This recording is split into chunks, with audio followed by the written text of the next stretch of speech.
Okay, so here is the engine. Monica finally got home. Okay, so like I was saying, everything that's plastic was painted white. Um, all the vacuum hoses were replaced with white silicone.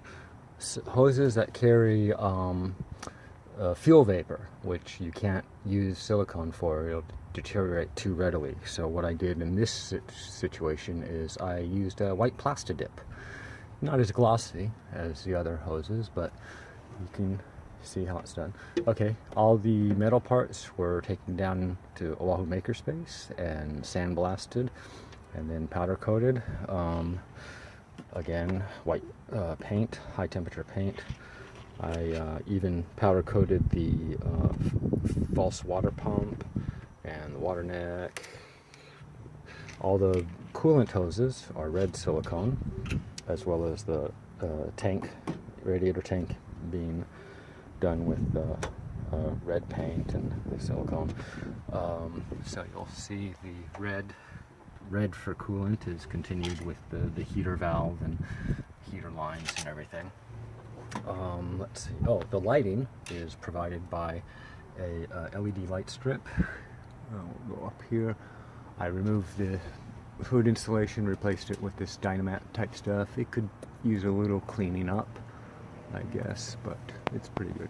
Anyway, so the light strip, it's tucked in under the edge to reduce glare, and that's hooked up. This is just lamp cord. I have some double-sided tape holding it into position. Runs into here, exits over here. Again, double-sided tape holding it to the hinge. Goes in to the fender, comes out over, well, it's kind of dark, but you can see it there, and then hooks up to the push switch right here. Back up for focus. Then the negative end is cut off of the line.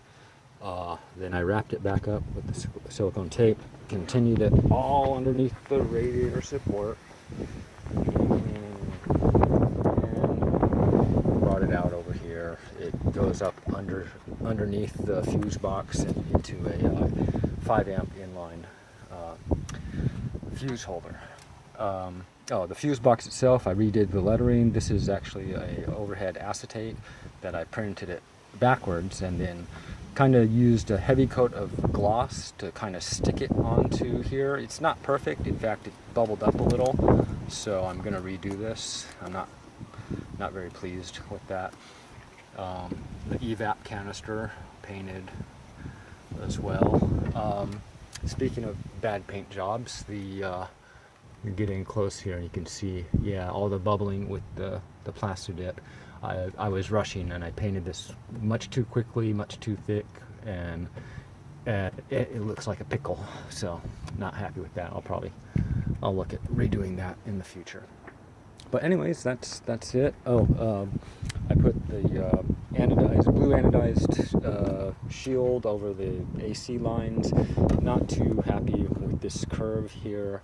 If I had gotten a foam wrap for the AC lines, I think this would have come out a lot better.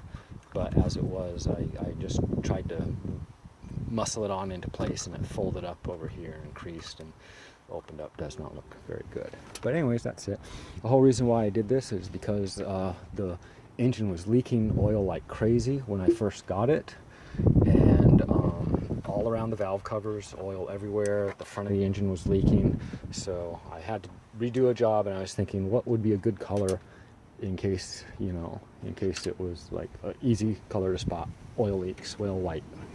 Of course, it's also probably the stupidest color you could ever paint an engine if you wanted to keep things clean. Well, we'll see how it is in another 180,000 miles. In fact, speaking of which, when I got this truck, the timing belt had been replaced, and it was such a new job that I could still see the writing on the old timing belt. And but however, they had failed to replace the cam seals, and the cam seals are what were leaking. So just goes to show you, if you are doing a timing belt job, spend the extra time and money to put in new cam seals, because it's not something you want to do and have to redo.